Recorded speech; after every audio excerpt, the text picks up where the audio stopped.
taas ito, kung tarik nito guys, oh. Oh, biglang kaliwa, biglang taas to. Kasi nakikita ko yung form ng road eh, oh. Oh, nasa peak na tayo ng Benguet guys. Oh, taas. Ano yan, oh, intense packet na naman guys, oh wow. Ganda ng views.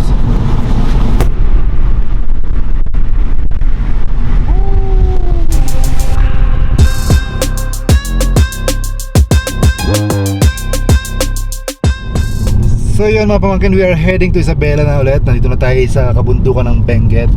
The beautiful scenery again. So many big trees, mga pine trees. Maganda ang climate. Siyempre, paakit naman tayo ng zigzag and sobrang matarik. Going back to Isabela.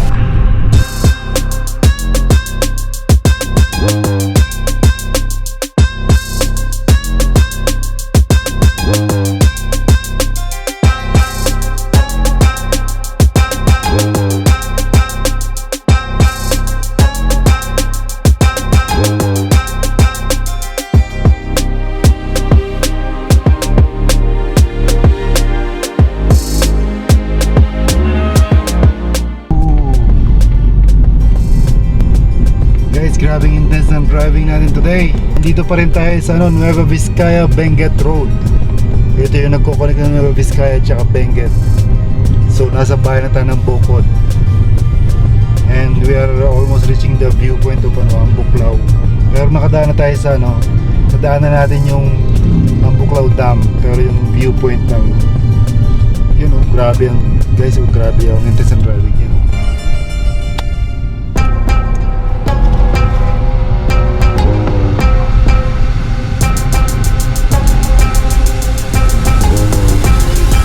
Mga pamangkin, kanina merong sobrang steep ng pag-akyat. So nilagay natin sa number 2 yung ating gear. So, although kahit 1.5 to, syempre nahihirapan pag naka-D lang. So nilagay natin sa number 2 and yakang-yaka. By the way, ito palang daan dito papuntang Baguio. I mean from Baguio to Nueva Vizcaya is mas maraming zigzag at saka mas maliit yung highway dito kaysa sa Santa Fe.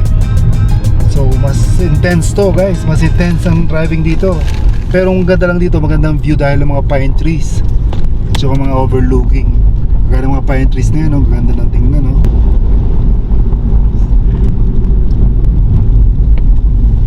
Yan, may mga overtake sa atin guys na highways. See you in Nueva Vizcaya guys, see you in Bambang.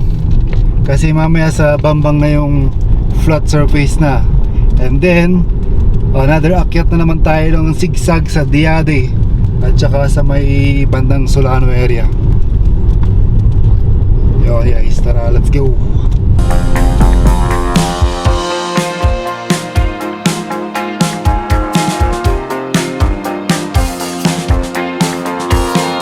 Pababa na naman.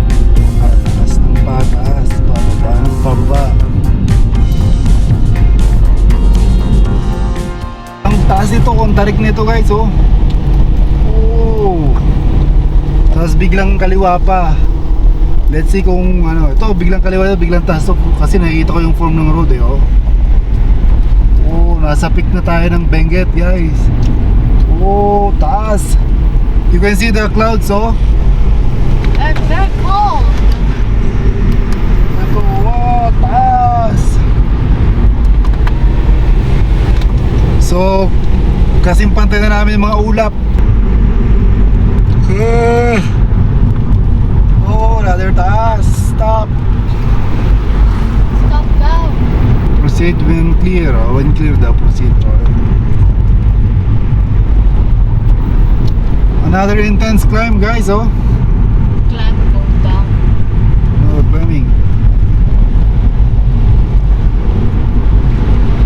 I think finally we're going down guys. Pero kung nakita nyo yung ulap doon, kapal lang ulap. Oh, sobrang tarik naman ang pababa. How to use your brake. Yeah. Oh, tarik naman guys, oh.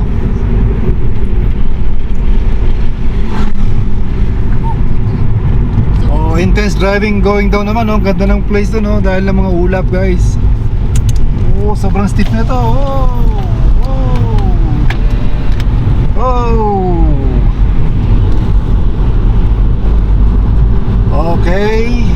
Baba naman tayo isang matarik na pababa.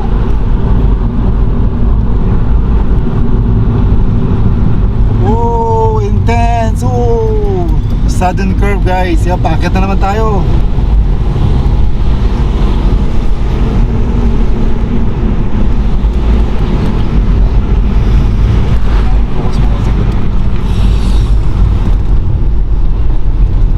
Yan guys, oh, paakyat na naman tayo ng sobrang curve, oh. Oh. Pero guys, hindi ko na ginagamit pag pababa, kahit sobrang sobrang steep nung pababa, hindi ko na ginagamit yung L do sa ating pang gear. So, brake lang tayo, control ng brake. Kasi disc brake naman tong front and back, pares disc brake. Kahit ito yung VS lang, pares naka disc brake tayo. Ano yan, oh, intense packet na naman guys. Oh, wow! Ganda ng views.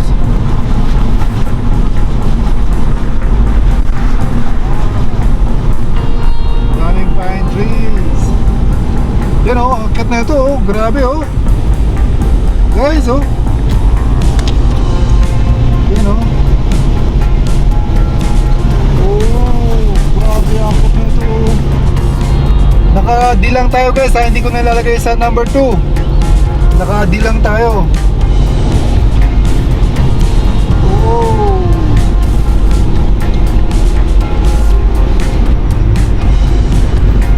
Wow. Anyway, see you later on sa Bambang na Nueva Vizcaya. Medyo flat surface na doon. Hopefully mag-stop over muna tayo kasi gutom na. Let's go.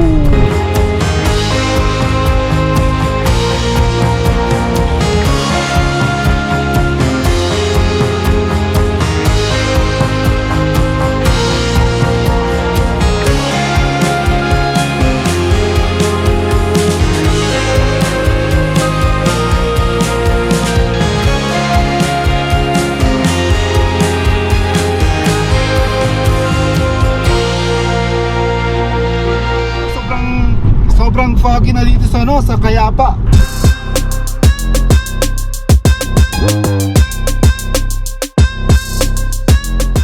So we officially entered the town of Kayapa, Nueva Vizcaya.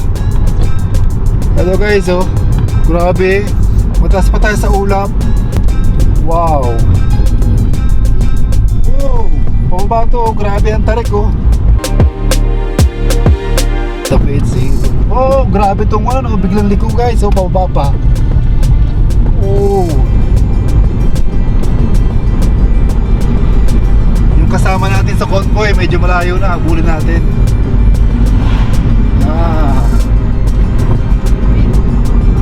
Break. Okay, nakalampas na tayo guys sa cloudy area. Nakalampas na tayo sa foggy area. Another steep na pababa. Oh. So ito na guys yung medyo makitid na daan na paakyat talaga at medyo matarik. Subukan natin mag-overtake guys. Sana walang kasalubong sa zigzag. Oh, brake tayo, brake. Hindi kaya. Kasi itong bulay ng truck medyo nasa zigzag. Baka hindi natin kaya. Silip lang tayo konti. Uy. Oh, patay.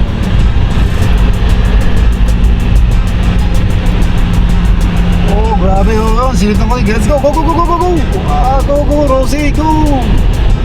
Go views the area. Alright guys, tanampasan natin yung truck. Isang packet na naman dito oh. May nag-landslide pa dito guys oh. Halatang may nag-landslide to. Oh, left turn naman. Akyat. And another right turn. Southern right oh.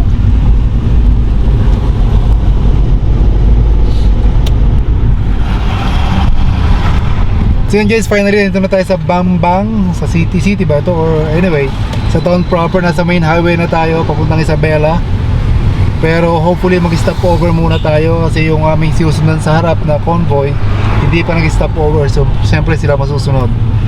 By the way, it was grueling and intense drive from Kayapa down to Bambang. Grabe guys, pagod. Hingi na tayo. So guys, traffic tayo ngayon.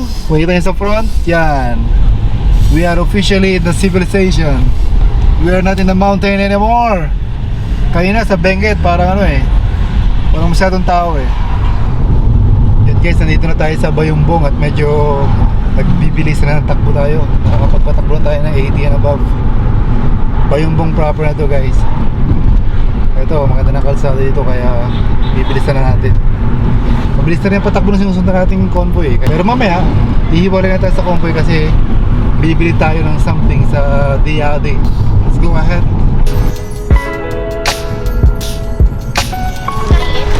So yun, finally guys, nag-stop over na tayo sa kainan. Oh God. Nakakain sa Kamayan sa Kainyugan. Finally, nag-stop na, makakain na, nakapag-stretch na. Woo! After 4 hours of driving sa Benguet and Cayapa area. Woo! Finally!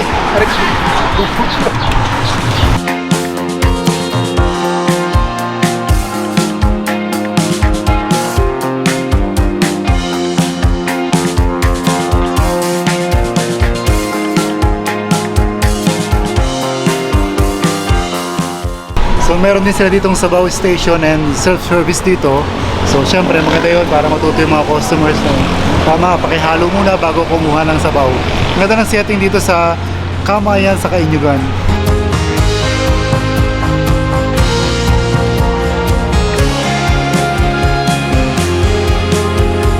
By the way guys, masarap yung pagkain dito sa Kamayan sa Kainyugan, especially yung beef pares, yun yung order ko. Ang sarap. Yung pinakamasarap para sa akin. Pero masarap din yung nilagang beef na ni-order ni wifey, di ba mami? Yeah. Ilocano, ano pala yung dish? Ilocano dishes pala lahat to. So dito yung mahigit sa may sa bayan ng Bayumbong along the highway sa Nueva Vizcaya. And guys, masarap din yung yung kanilang sisig. Lasang butter yung sisig nila. Anyway, let's go and back to the road tayo. So yun guys, after more than 5 hours of driving from Baguio City, finally andito na kami sa bahay. And syempre si Princess. Wala si Princess. Oh, Princess! Princess! Princess! Ako. Princess! Ito wala si Princess kasi bakit daw siya iniwanan.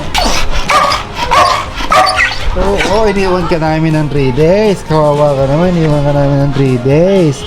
Na-miss mo ang daddy at ang mami at ang ate Daniel at ang kuya Dirk. So yun guys, subscribe na kayo and like this video. Peace!